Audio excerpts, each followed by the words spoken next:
Hello, everyone. Good afternoon, and thank you for joining me for Ask a Recruiter Anything. My name is Provincial Constable Good. I'm a recruiter in the Northeast region of the OPP. I'm here today to talk to you a little bit about community service and volunteering. But before we start, I just want to acknowledge that today is Pink Shirt Day, and 1 in 5 kids are affected by bullying, according to pinkshirtday.ca. So the effects are real and long-term. They have a long-term impact and can be detrimental to a child's well-being.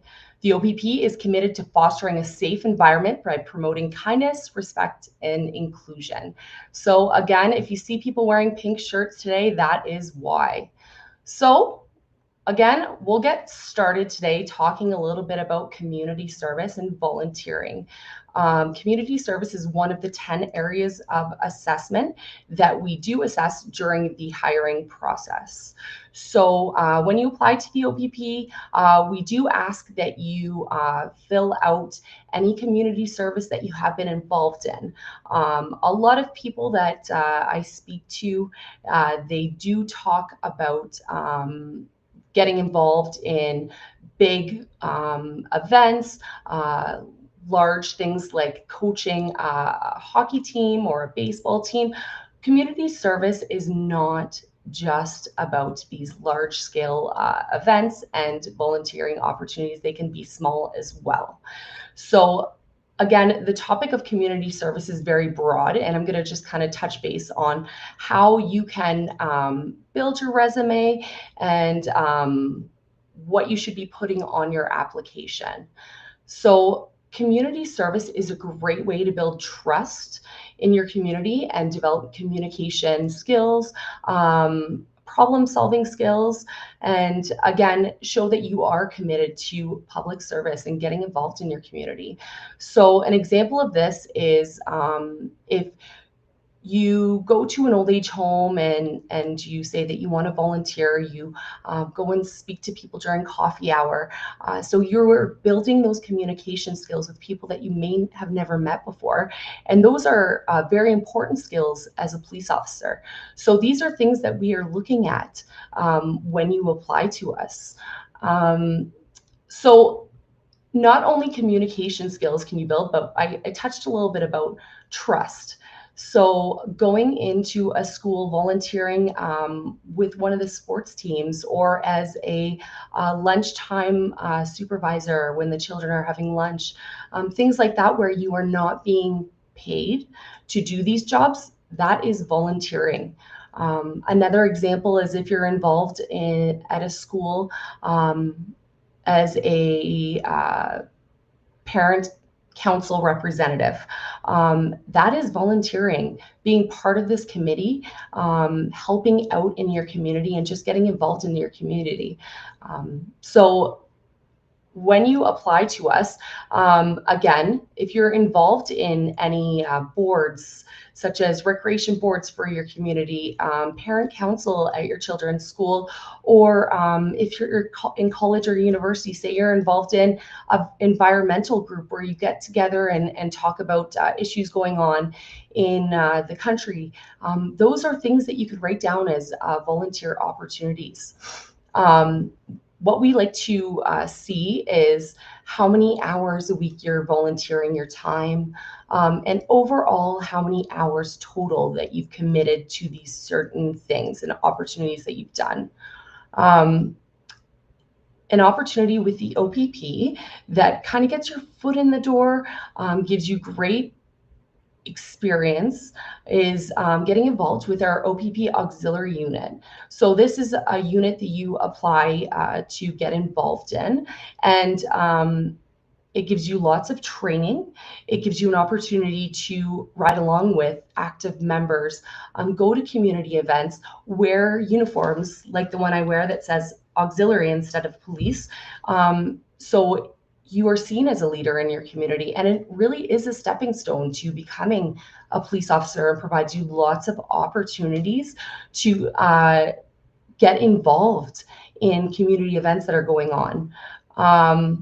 So I see there's a question right now. It says, does volunteering in my own neighborhood count, like shoveling neighbors' driveways? Absolutely, it does. So, like I said, it doesn't have to be something formal. It doesn't have to be something that you've signed up to do. It could be as easy as you have a neighbor that is elderly, or a single parent lives next door with young kids and they can't go outside and shovel their driveway, or cut their lawn. So you're going to go cut your lawn, and why not help them and cut their lawn? So anything that you are not getting compensated to do. So whether that's shoveling a driveway, cutting your neighbor's lawn, helping out your grandparents, going to their house and maybe cutting their lawn. I've had people tell me about that, how they go over and chat with their grandparents, and then assist them in those kinds of ways. So that is community service as well. And just talking to people when you go there, that also helps form those communication skills, which are very important when you become a police officer. Other opportunities, other places that I've seen people volunteering and talk about are at shelters, soup kitchens, youth mentorship programs, and programs like victim services. These are great programs to get involved in because they demonstrate your commitment to service and serving your community. Also, getting involved in these different services can open up your eyes to different outreach programs that may be in your community that you could down the road, if you do become a police officer, give information to people that you are dealing with about. So there's a question about, can I apply to the auxiliary program anytime, or does there need to be a posting? The auxiliary program, we are always hiring. We are always interviewing people for that program. So apply. It's online, opp.ca/careers. We do have plenty of opportunities, plenty of intakes throughout the year for the auxiliary program, and we love to have people helping us out on the road. Volunteers to help at events like parades, road closures, even just to have a partner working a night shift with us, somebody that wants to come and ride around and kind of learn about being a police officer. It's nice to have somebody to ride around with during a long night shift. So some other things I want to talk about is there are plenty of mental health organizations, homeless shelters, that you can get involved in your community. So these don't have to be large organizations. It could be something small in your community that you know about. But getting involved in these kinds of organizations can really give you invaluable information that can help you down the road in dealing with people with mental health addictions. These are calls for service that police officers regularly attend. So having a background, feeling comfortable speaking to people with mental health issues or addictions, or a homeless person, if you've never spoken to one before, it's great to get experience speaking to all different kinds of people from all over in different walks of life, different religions. That's another thing too. So let's talk a little bit about different opportunities within different religions. So there may be a church that you're involved in. They might have events going on at the church. There may be lunches or special events going on. You can help out at those and use those as community service hours. So anything really works. We are just looking to see that you are a good person, you are involved in your community, and that you have been consistently doing that throughout your life. It's not just something that you've just started when you started to apply to the OPP. The one thing that I got really involved in before I applied to be an officer, and that's just because it was something that I enjoy. I know a lot of you, just a little history on me. I did go to school for sport and physical education. I was going to be a teacher. That's what I was hoping to be. So I do have a passion in sports, teaching, playing sports, coaching. So for me, I really enjoy doing those things. So I reached out to Special Olympics Ontario, and I found a team in the area that I was living, and I was able to help out coaching a softball team with Special Olympics, which was a great opportunity to deal with all different people. So whether it was parents or the actual athletes themselves, it was an amazing experience. Another thing is coaching sports teams. Growing up, I really enjoyed playing soccer. So as a child, I was lucky enough to be able to sign up for Timbits soccer.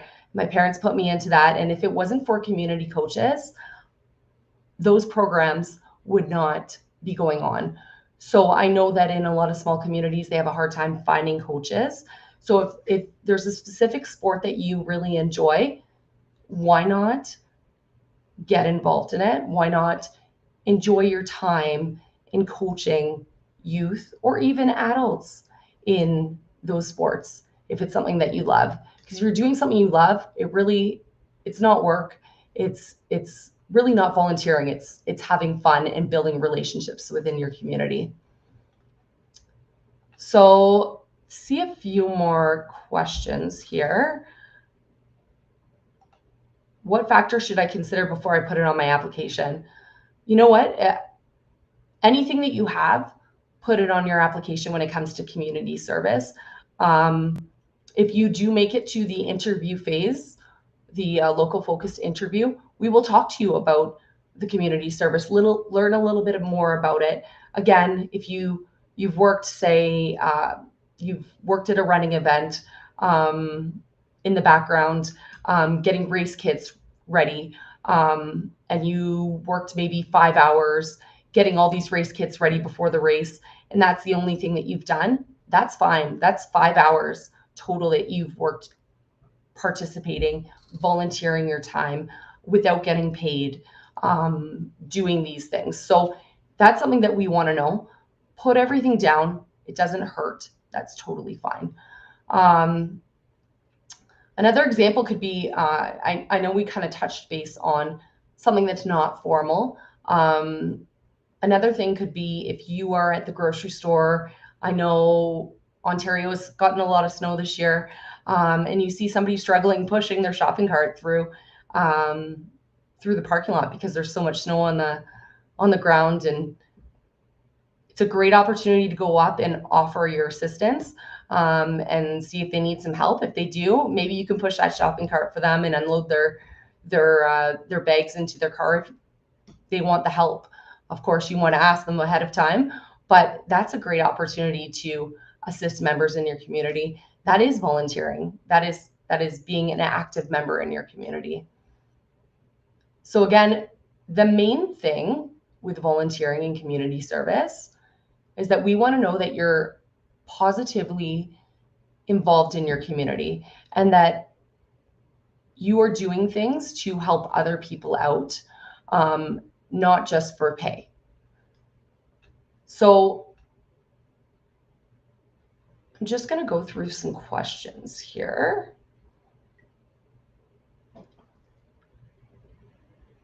So we have a question here. What advice do you have for a person who passed the interview but failed psych? So after your local focus interview, you move into the background stage. That's when a background investigator will be assigned your file, and you will also be doing the psychological testing. So we don't let you know where you're unsuccessful in the recruitment process. So knowing that you failed psych, that's not for sure what it would be. You can kind of pinpoint the area where you were unsuccessful, so whether it was background or psych. But in the end, if you believe it is psych that you have failed, don't give up. You do have to wait 1 year before you redo it or before you reapply to the OPP. Don't stress out about it. My suggestions that I give to people before they do their psychological testing is get a good sleep the night before. Make sure that you answer the questions exactly with the answer that comes to your head first. Don't overthink the question that they're giving you. But in the end, you've got to wait 1 year, but keep trying. So I've got a few people here asking about how long until they hear back after submitting their application. So when you submit your application, we have people in Aurelia that are looking through your application, making sure that all the mandatory documents are on your application. At that point, they will give you a file number. You will receive that, and you will be told that you have to send a video of you completing the shuttle run. So I can't give an exact time frame, but it could take a few weeks before you hear back after submitting your application. You may get some emails back asking you for certain documentation if it is missing. So just make sure that when you receive those emails that you are submitting whatever is outstanding as soon as possible so that your application can move forward. There's another question. Can I apply to the OPP if I live in another province? Absolutely, you can apply to the OPP if you live in another province, another territory, country. That is fine, as long as you meet our minimum standards. Again, they're all listed at opp.ca/careers under regular recruit. We have plenty of people that apply from out of province. We take that into consideration if you make it into the local focus interview stage with time. So just know that there's no problem. Our hiring process is online start to finish. It's not like you need to go to come to Ontario to specific places like Aurelia to complete your interview or anything like that. Everything's done online now. Next question. What is the biggest thing that most candidates overlook when trying to be competitive? That's a good question. You know what? When trying to be competitive, again, it's no secret. We've got the 10 areas of assessment that we do look at when you are applying. So do the self-assessment, see where you're at. Make sure that you feel that you are at your competitive best, meaning that you either meet or above in every area of the 10 areas of assessment. Again, if you are unsuccessful at any part of the recruitment hiring process, you have to wait 1 year to reapply. So if you don't think you're quite there yet, say you only have a few hours of community service, or you just started community service, or you just got your G license, wait a little bit of time. It's better that you build your application up than you rush it. We would rather see people wait an extra few months, complete that extra course, graduate from college and university, than rush and apply right away if they're not at their competitive best, because then you have to wait that year before you reapply. So is there an age limit to apply? There's no limit, but there's a minimum. So minimum 18 years old. So you can be 50, 60, doesn't matter. As long as you're willing to work frontline, we will look at your application. Again, we want people that want to work. We want people that want to work frontline. So as long as you can meet those minimum requirements, as we get older in age, sometimes the shuttle run and the prep test would be a challenge. So just make sure that you're able to meet those minimum standards, and no problem at all. Is there a minimum amount of volunteering required? No, there is not. I cannot give a number for how many hours you should be putting in. Again, like I said, we will look at your application and we want to see that you are involved in your community positively. We want to see that you have been doing things. It's not just a recent thing that you've started doing, that you've been actively involved in your community or in another community over your whole life. So I know that sometimes we get people applying right out of college or university. Totally fine. I came right out of university and applied. but I was involved in a lot of things when I was in university, and I made sure that I kept track of those. So different committees that I was involved in, different organizations, different events that were going on throughout the campus when I was in university, as well as when you're in high school for your OSSD, we know that minimum is 40 hours of community service. Those hours are a minimum, and you need those to graduate. So those are not the hours that we're looking for. In order to get to graduate high school, you need those 40 hours. So we want to see what you've done on top of those 40 hours, because we know that you need those to graduate high school. So what have you done on top of that? Okay. Is it possible to be a police officer without a driver's license? No. So to apply to be a constable, a regular recruit with the Ontario Provincial Police, you do need a minimum, or you do need your G license, sorry. If you do have a driver's license from another province, as long as it's comparable to the G license, that's fine. Obviously, when you move to Ontario and start working as a police officer, you're going to need to get an Ontario driver's license, but we do require minimum G class license to be a regular recruit, provincial constable with the Ontario Provincial Police. If you are applying for auxiliary program, we also require a G class license. If you are applying to be a cadet, that is the only different field where you can have your G2 license. So that's a minimum for becoming a cadet, is you do need your G2 license. So as a police officer, we are regularly driving on a regular basis, so we do need our driver's license.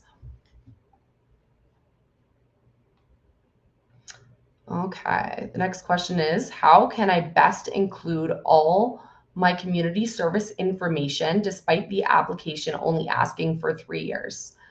Absolutely. So you know what? Add everything you have. I know that it might ask for the past 3 years. If you have anything before that, add it in. We want to know. We want to know that you're consistently involved in your community. The more you have down there, the more we have to talk about during an interview, and the more we know that you are involved.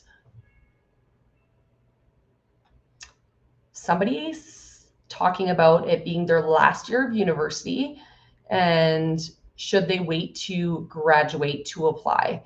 So if you're in your last year of university, I'm going to guess that you're graduating in April. Now is a great time to apply. Again, the hiring process, the recruitment process is moving much faster than it did before. So we do tell people anywhere from 2 to 4 months start to finish for the whole process. So if you were to put in your application tomorrow, you will be able to graduate university or college before you apply. So if you were in your last year, we will see all your marks, and that's totally fine. We regularly go into the colleges and universities around this time when people are in their reading week or just before, just to kind of get them prepared to apply to the OPP, because it's a great time. Our next class that we have that we're currently hiring for, you would report for duty and start June 2nd at the Provincial Police Academy. So if you were to say apply tomorrow, it would be cutting it a little bit tight, but there is, depending on where you want to go in the province, potentially 4 months, 2 months, you might be able to make it through for that time frame. So now is a great time. If you're in your last year, your last semester, February is a great time to apply. Another question that we have is there a difference between your PR and citizenship when applying? So no, either or. You need your permanent residency or your citizenship when applying. Doesn't matter to us. One or the other is a minimum when applying. Another question we have is, does credit card debit affect my OPP application? So we are going to dive into your finances. That's something that we talk about. That's one of our areas of assessment. We want to know that you have a good grasp of your finances. We are going to look at your finances, and we're going to ask you about if you have what things you own. We are going to be looking at that. So we want to know that you do have a good grasp and that you are able to deal with your finances, and that you know how to do that, because as a police officer, sometimes we do get calls for service as well involving frauds. So if you're unaware of banking and loans and things like that, it can be a challenge. Obviously, we can learn these things, but it's good to have the knowledge ahead of time when you're coming in. So how many intakes are there per year? So currently we do have 4 intakes a year, so every 3 months. That's at this time. Things are always changing though. So our classes are around just over 100 people every 3 months that we're sending to the Ontario Police College. And that's how many people we're hiring for just specifically the OPP. So there's a question about volunteering, about what if you're working full time and have a family, when it comes to volunteering? Do you make exceptions based on circumstances? Absolutely. So, you know what? We want to know the big picture. We want to know who you are. We want to know your situation. We want to know if you have a family, if you've got young children, if you have the time to do some volunteering. But again, volunteering does not need to be a big thing. It could be something very small and simple, doing a good deed in your community. So it doesn't have to be 200 hours at the soup kitchen, or 5 hours a week at the homeless shelter. It doesn't have to be something that big. It could be an hour a month and you've been doing it for however long, or you're looking after a friend's child because they need to run to the grocery store, and they've dropped their child off so that they could do it without their children. So something small like that, that is volunteering. That is helping your community out and getting involved.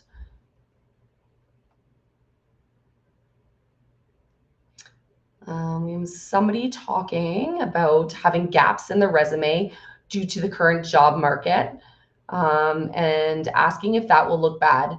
So the main thing when you apply to us is that you're honest, you disclose everything, you're not hiding anything. Integrity is key in the whole process. So everyone has their own path in life. There's different circumstances. People have families. Some people are single. Some people have a lot of time to spend on certain things like extra courses or volunteering. Due to COVID-19, a lot of people, they were unemployed because they worked in the food industry. So we take that into consideration. The main thing is that you've been working full time, or you've been a student. You can articulate what's going on. Again, I can't say for sure what's going to happen with a specific person's file, but we just want to know. We want you to be honest with us and tell us exactly what has gone on, and we really respect that. And everyone's case is going to be different. So somebody was asking how many calls we take. So you can check out our annual report at opp.ca to see how many calls for service we do take. It depends on where you're policing. Some areas have more calls for service, some areas don't. So it just depends on where you are. But the province as a whole, we do have an annual report that we put out. Somebody's asking, I kind of mentioned before, how many spots per class the OPP has.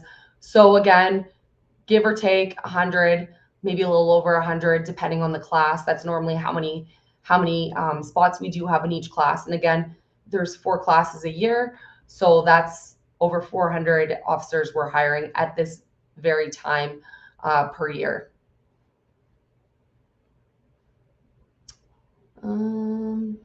Somebody was asking about where they upload the reference letters.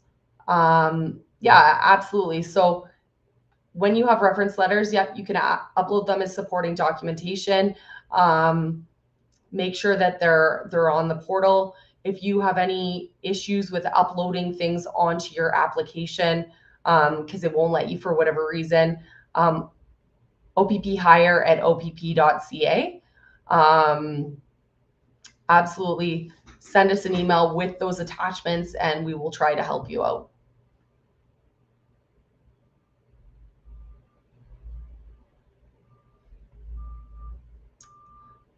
So somebody else is asking about applying from another province. Like I said before, if you're out of province, everything start to finish is done online. So you don't need to worry about traveling to Ontario for your interview or your psychological testing. Everything is done virtually online over the phone. So you don't need to stress out about that. It's very accessible for anyone, as well as our fitness testing. We ask you to send us a video of you doing the shuttle run. You can get somebody to film it for you, or you can film it yourself, and then you just send it by email to us. So you don't have to worry about actually attending a shuttle run event done by the OPP in Ontario. Okay. Somebody asking, they're 40 years old and they're asking if they are still required to run 2.4 kilometers in 12 minutes. So when you apply, we ask that you send us your fitness logs. In your fitness logs, we like to see what kind of strength training routine you have, what kind of activities you're doing, how many hours of sleep, any methods for dealing with stress. And we like to see your runs, how fast they're doing. And we also go over the PIN test. So we like to see that you are doing the Ontario PIN test once a week to see any improvements and to make sure that you'll be able to meet the minimum standard that the OPP has of 75% to achieve your Ontario fitness PIN. So this year, other side, this year is my fitness PIN. I got that from 2024. So every year you get an opportunity as a police officer to do the testing and receive one of these pins. When you apply and you go through the Provincial Police Academy, you will get an opportunity to do the PIN test. And that's why we get you to do it ahead of time, just to see where you're at and make sure that you are able to get that 75%. So again, it depends on your age, how fast you have to be able to run the 2.4 kilometer run. I can't off the top of my head let you know if it is 12 minutes. But if you look online, if you search the Ontario Police Fitness PIN test online, you can actually upload the document with all the scores on it. So you can see exactly for a 40-year-old male, how fast you have to be able to do that 2.4 kilometer run in. Again, minimum for when you apply to the OPP and across the board is level 7 in the shuttle run. So if you can't hit that 12 minutes and for the 2.4 kilometer run, that's fine. Keep working on it. But minimum for fitness is level 7 in the 20-meter shuttle run.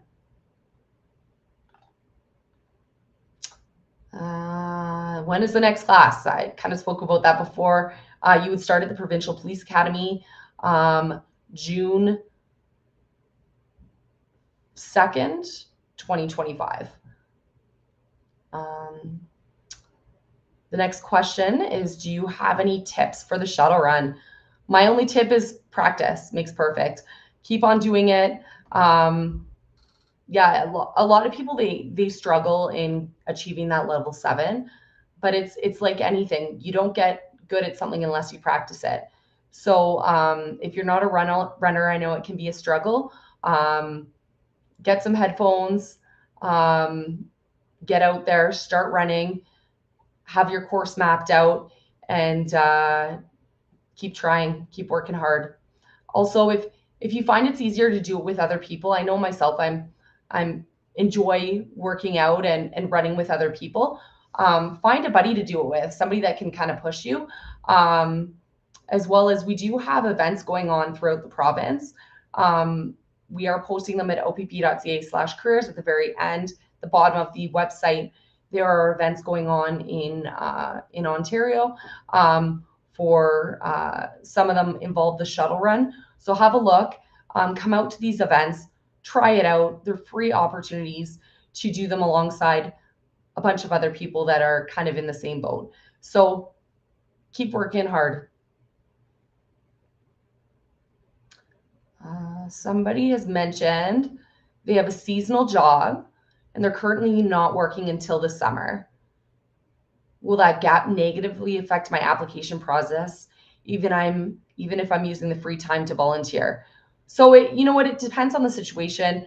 If there's a reason why you're currently unemployed, sometimes people are in school throughout the year, and then so they don't work throughout the school year. Then they come back from school, and then they'll work throughout the summer. Totally fine. Just let us know your situation.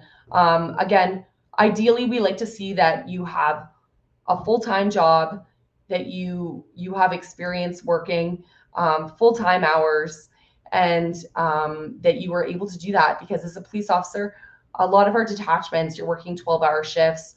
Some are the 4-4 schedule, some are the 5-4 schedule. So it all depends. So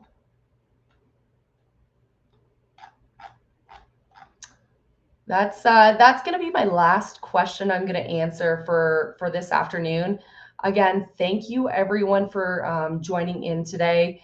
I wish you all the best of luck in the hiring process if you are going through it right now, and have a great Wednesday.